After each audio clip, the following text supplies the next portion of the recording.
예수님과 함께하는 마음일기장 6번째 일기. 이 유튜브를 통해 공개적으로 남기는 신앙과 관련한 음성 일기장이기는 하지만 듣는 분들에게 유익이 있기를 기도합니다. 이 일기를 기록하고 있는 지금 시간은 2020년 7월 14일 화요일 오후 4시 10분입니다. 말씀을 나누려 했는데 머리가 하얘졌다. 말씀 묵상이 잘 되지 않는다. 글쓰기도 잘 되지 않는다. 어떻게 해야 할지 몰라서 멍하니 책상 앞에 앉아 있다.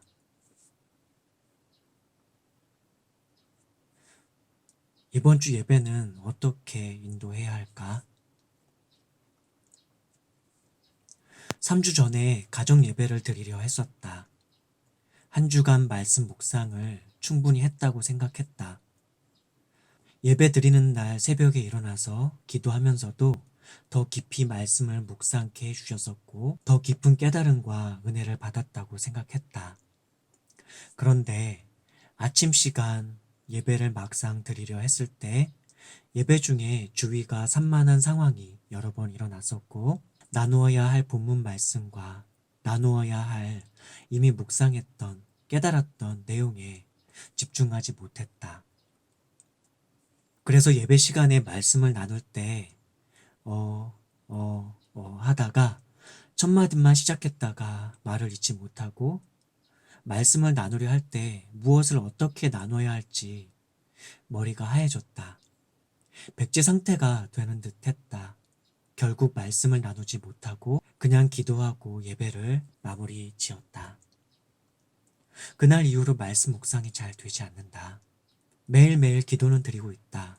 하루의 첫 시간에도 기도를 드리며 은혜를 받고 하루의 중간에도 기도하며 은혜를 받고 하루를 마무리하면서도 기도하면 은혜를 누린다. 그런데 말씀을 묵상하려 하면 잘 되지 않는다. 설교 및 말씀을 나누기 위해 말씀을 읽으려 하면 집중이 되지 않는다. 괴롭다. 이 괴로운 시간이 벌써 3주째다. 예배 때 말씀을 나누지 못하게 된 원인 분석을 했다. 내 기억력이 나빠져서 그런 것이 아닐까라고 가장 먼저 생각했다. 어느 정도 그럴 수 있다고 생각한다. 요즘 내 기억력은 20대, 30대 시절에 비해서 현저히 감퇴된 것 같다고 느낀다. 어제 무엇을 했는지, 이틀 전에 무엇을 했는지를 기억하려고 해도 한참 걸려서야 간신히 생각하게 되는 경우가 많다. 어떤 내용을 가지고 대화할 때 단어를 적재적소에 사용하지 못하는 경우가 많다. 본래는 써야 할 정확한 단어를 아는데 그것이 기억이 잘 안 나는 상황이다. 정확한 단어를 쓰고 싶은데 잘 안 떠올라서 하다가 말을 표현하는 흐름을 놓치게 되는 경우가 많다. 내 아내도 나도 요즘 그런 경우가 꽤 많다. 어제 우리 뭐 먹었지? 어제 저녁에 봤었던 TV 프로가 어떤 프로였지? 서로 물어봐도 서로 생각이 안 나서 빵 터져서 웃다가 한참 생각하다가 아, 맞다. 그거였지 하고 서로의 현저히 떨어진 기억력으로 인해서 어이없어 하면서도 웃기도 하다가 그렇게 넘어가는 일이 많았다. 왜 이리 기억력이 감퇴되었을까? 나이가 많아져서 그런 걸까? 내 나이 또래 유튜버들 중 내가 시청하는 사람들 중에 종종 단어가 기억이 안 나서 어버버거리는 경우들을 많이 봤다. 40대가 된다는 것이 그럴까? 그런 것일까? 그런데 나이 탓을 할 수가 없는 게 내가 유익하게 들었었던 그 성경 강의 시리즈를 했었던 그 김유한 목사님이라고 하는 분이 있는데 그분은 나보다 한 10살 정도 많으신데 나 같은 경우는 그냥 성경 말씀을 설명하면서 말씀을 나누는 편인데 그분은 출판 관련된 일을 하고 있기도 하지만 책 집필을 하고 또한 책을 편집하는 일도 하고 있어서 그럴 수도 있겠지만 20, 30년을 설교를 늘 해오시던 분이라서 그런 것인지는 모르겠지만 그분은 대단히 방대한 어떤 신학서적들의 내용들을 머리로 기억해서 강의를 잘 하신다. 물론 그 강의 내용의 교재도 원고로 타이핑을 다 하시고 준비를 다 해서 그렇게 유창하게 잘 하실 수 있는지 모르겠지만 상당히 많은 설교자들이나 상당히 많은 강사는 원고가 없이 그렇게 잘 하지 못하는 것을 알고 있다. 그러니까 나보다 10살 많으신 분인데 기억력이 쌩쌩하신 것 같다. 그분은 기억을 하는 능력과 말씀을 나누거나 전할 때 적재적소에 정확한 단어를 문장을 말로 표현하는 것이 탁월하신 것 같다. 근데 난 요즘 나는 10살이나 어린데 그게 잘 안 된다.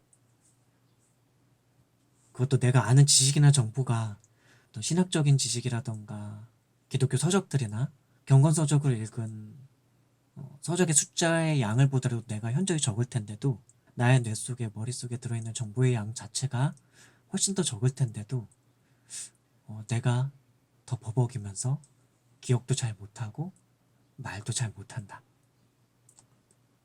그러니까 나보다 10살 많은 분도 기억력이 저렇게 쌩쌩한데 그러니까 나이 탓을 할 수는 없는 거 아닐까라고 생각이 들었다.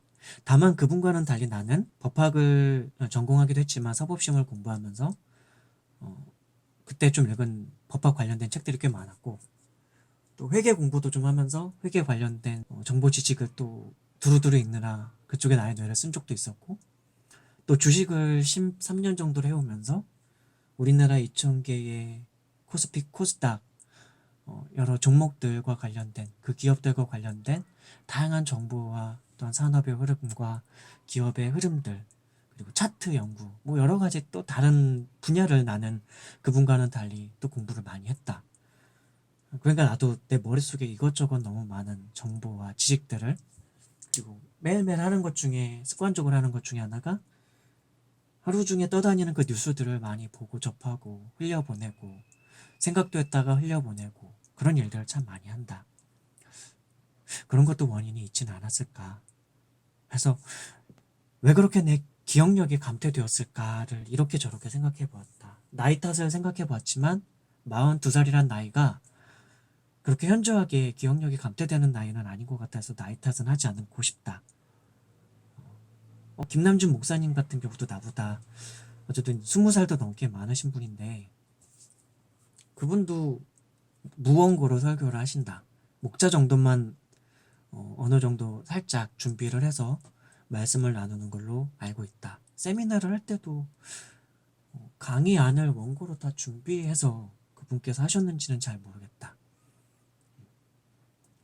근데 어쨌든 나보다 20살 넘게 많으신 김남준 목사님도 있고 10살 넘게 많으신 김유한 목사님도 무원고로 말씀을 잘 나누신다. 다만 김유한 목사님 같은 경우는 세미나라던가 강의 전에 그 교재를 세미나에 참석하는 청자들을 위한 교재를 준비하는 과정이 있기 때문에 그래도 말씀을 잘 나눌 수 있는 거 아닐까라고 또 생각을 하지만 어쨌든 간에 내 기억력이 왜 이렇게 감퇴되었을까 생각해봐도 일단은 나이 탓은 아닌 것 같다. 또 다른 걸 생각했던 게 뭐 하루하루 매일 생활하면서 너무 많은 정보들을 매일매일 읽고 흘려보내고 매일매일 읽고 생각하다가 흘려보내고 매우 많은 여러 사안에 대해서 이리저리 생각하다가 흘려보내고 매우 많은 정보들을 인터넷 검색들을 통해서 찾아보고 알아보고 생각하다가 흘려보내고 이런 일들을 너무 오랫동안 자주 많이 해와서 나의 뇌가 버겁다고 느껴서 불필요하다고 여겨지는 여러 정보나 단어들도 그냥 흘려보내서 그런 것은 아닐까 하고 생각하기도 했다. 어제 보았던 뉴스나 기사들을 떠올리려고 해도 잘 떠오르지 않는다. 생각나지가 않는다. 아니면 또 다른 이유로는 글 쓰는 시간을 많이 갖지 않아서가 아닌가 하고도 생각해봤다. 10대 후반때부터 30대 초반까지는 글을 쓰는 시간을 많이 가졌었다. 10대 후반 때는 첫사랑의 시기였기에 이런저런 감정들을 일기처럼 편지처럼 시처럼 글을 적는 시간이 있었고 회심하고 나서의 시절인 20대 시절은 신앙 일기와 큐티, 말씀 묵상과 자기 반성 및 블로그 활동이나 신앙 상담과 같은 일들로 자연스레 생각도 많이 했지만 그 생각들을 늘 정리해서 글로 적게 되는 일이 많았다. 글을 쓴다는 것은 생각을 한 번만 하고 흘려보내는 것이 아니라 생각을 이리저리 많이 한 것을 정리해서 글로 다시 한번 적으며 생각을 또다시 곱씹어서 하면서 글로 남기는 것을 의미한다. 또 글로 적으면서 오타가 없었는지 또 얼마나 생각이 잘 정리됐는지를 살펴보기 위해서 다시 또 남겨진 글을 여러 번 읽게 되기에 남겨진 글에 담겨진 생각 노트는 시간이 지난 후에도 꽤나 선명하게 기억이 떠오르게 된다. 이런 글쓰기를 10대 후반에서 30대 초반까지는 많이 했었던 것 같다. 30대 후반에서 40대 초반인 요즘에는 글쓰기를 많이 하지는 않았던 것 같다. 준비 중인 다음 책이 있긴 하지만 그 책의 주제가 워낙 방대해서 요즘 예배 시간에 나누고 있는 창세기부터 나누고 있는 그 성경 66권에 대한 말씀 나눔을 다 하고 난 다음에야 다음 책을 집필할까 하는 생각도 하고 있어서 글쓰기를 거의 안 하고 있다. 종종 아주 가끔 이렇게 마음 일기장을 쓰기도 했었고 책 출판을 위해서 내가 이전에 적었던 글을 읽으면서 수정 작업과 오탈자 편집 작업을 하기는 했었지만 묵상과 성찰, 주님과의 교제를 위한 글쓰기는 이전에 비하면 별로 거의 없었던 것 같다. 이것이 나의 기억력 감퇴와 연관이 있지 않을까 하고 생각도 해보았다. 하지만 이것만으로는 뭔가 납득되기엔 부족한 것 같다. 예배 당일 새벽에 깊이 묵상한 내용을 그리고 한 주 중 동안 쭉 묵상해왔던 그 내용을 한두 시간도 안 지난 그 시점에서 예배 시간에 나누려 할 때 머릿속이 하얘지면서 어떤 말을 해야 할지를 잊어버리게 되는 일은 내 평생에 처음 있는 일이었다. 묵상하고 깨달았던 것을 며칠이 지나고 나서 나눠도 한 달이 지나고 나서도 때로는 1년이 지나고 나서도 잘 나눠지는 경우는 많았기에 그렇다. 그래서 나는 안 그래도 최근 1년 전부터 내가 치매기가 있는 건 아닌가 그런 생각을 했는데 이번에 사태를 겪으면서 내가 진짜 치매가 있나? 하고 이 병원을 가야 하는 건가? 라고도 생각이 들었다. 여러 가지로 건강이 안 좋은 징후는 나타나고 있기에 그렇다.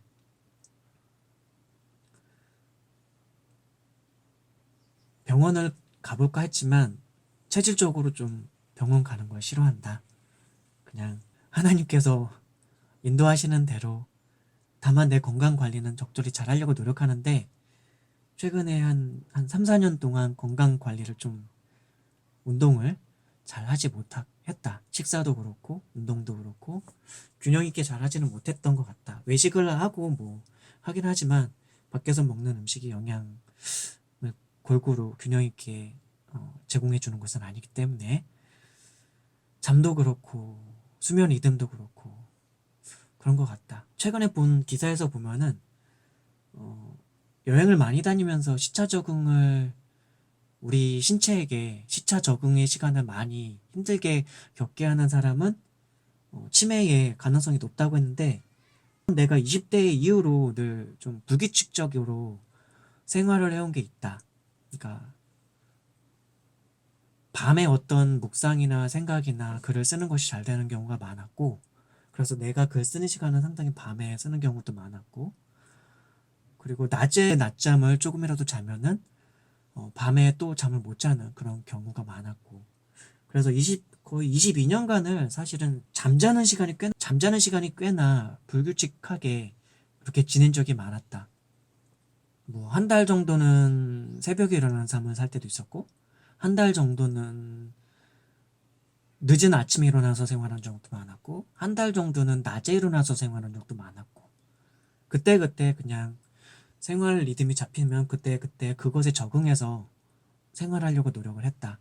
다만 잠자는 시간은 6시간에서 7시간을 넘기지 않으면서 늘 생활을 했었던 것 같고 그랬었다. 그러다 다만 이제 낮잠을 한두 시간 자면은 밤에 잠을 못 자고, 그래서 밤에 잠을 못 자면 그 시간을 유익하게 활용하려고 말씀을 묵상한다던가 책을 읽는다던가 기도를 한다던가 뭔가 공부를 한다던가 어쨌든 나를 발전을 시키고 나를 개발하는 것에 늘 시간을 썼던 것 같다.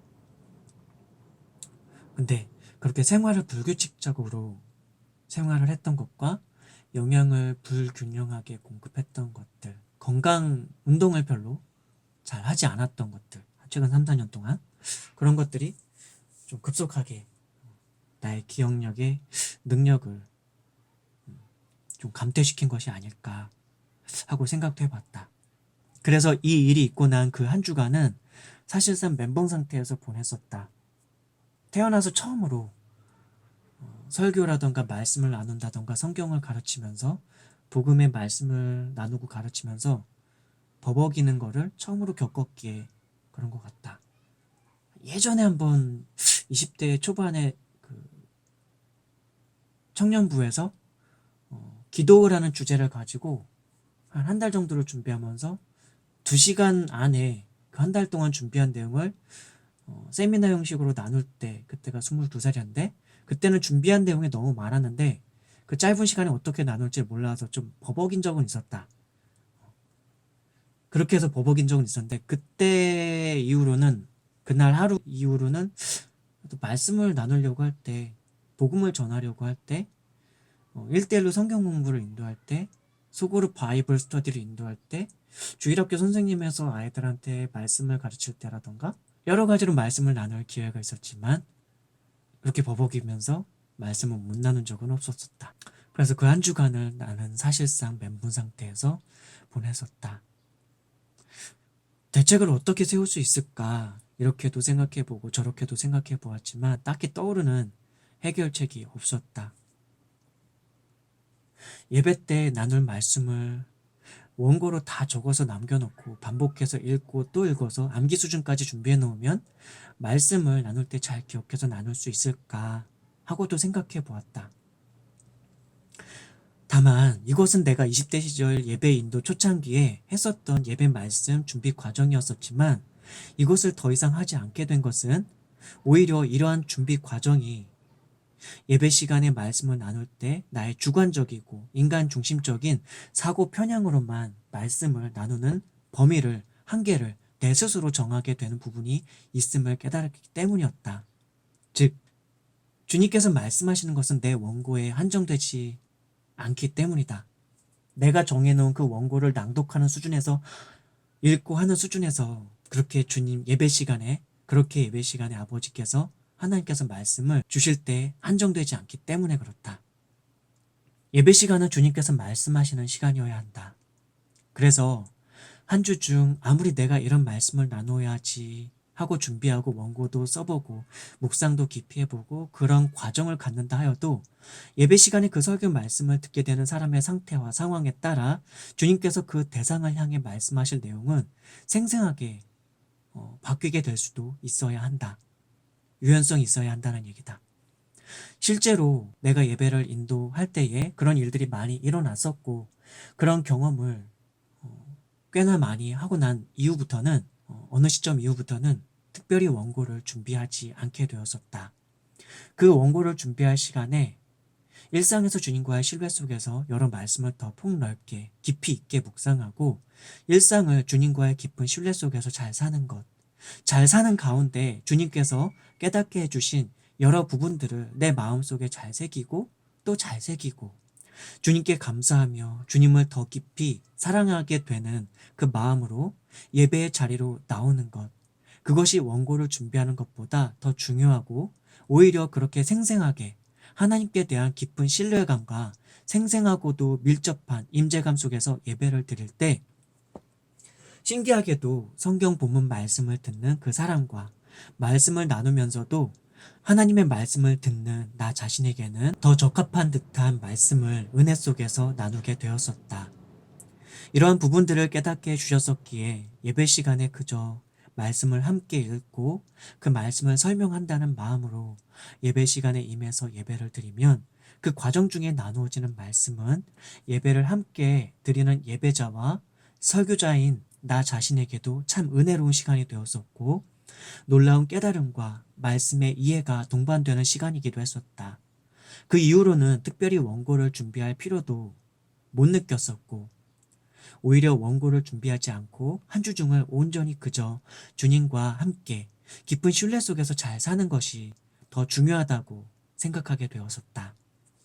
그런데 이번에 예배 시간에 말씀을 나누지 못하게 되는 일이 발생하면서 한 주 중 동안 깨닫게 해주셨고, 예배 당일날 새벽 시간에도 깨닫게 해주셨던 말씀 내용을 당일 예배 시간에도 나누지 못하게 되는 일들이 있고 나서는 무언가 자신감을 많이 잃어버리게 됐다.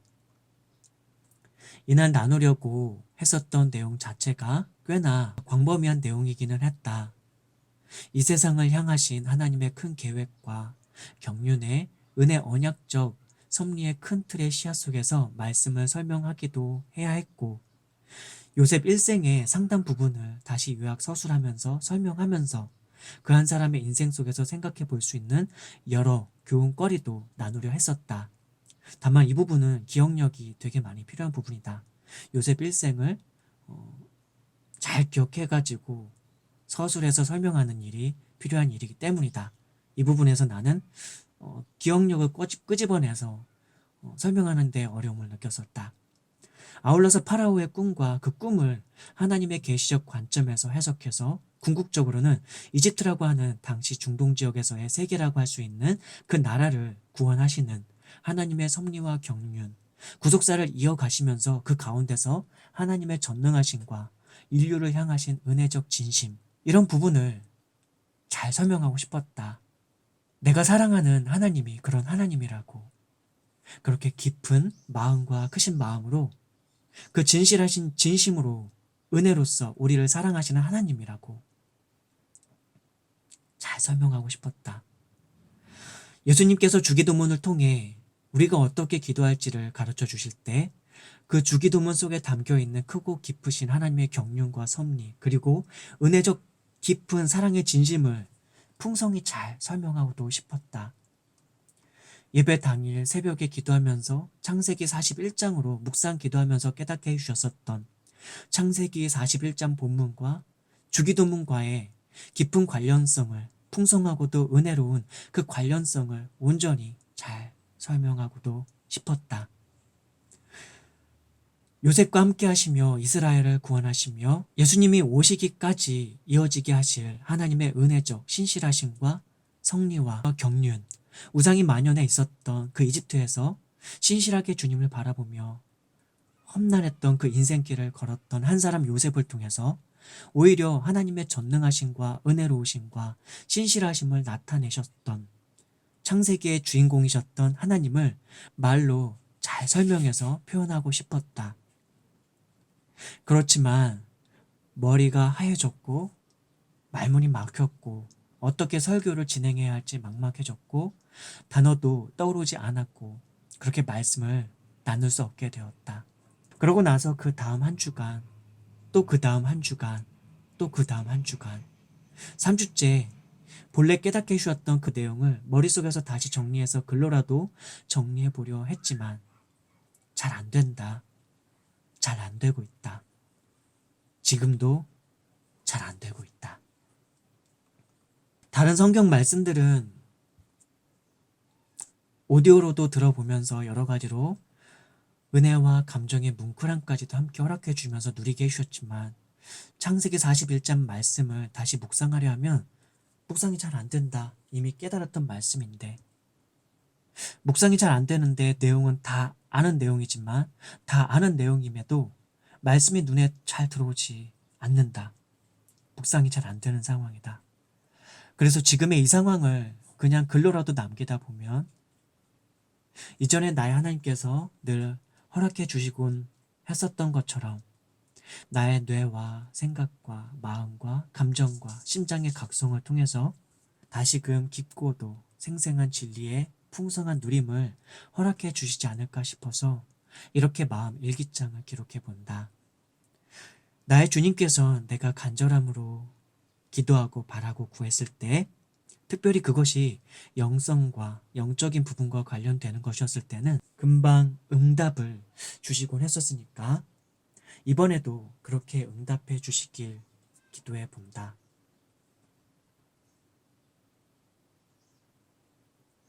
주님, 도와주세요.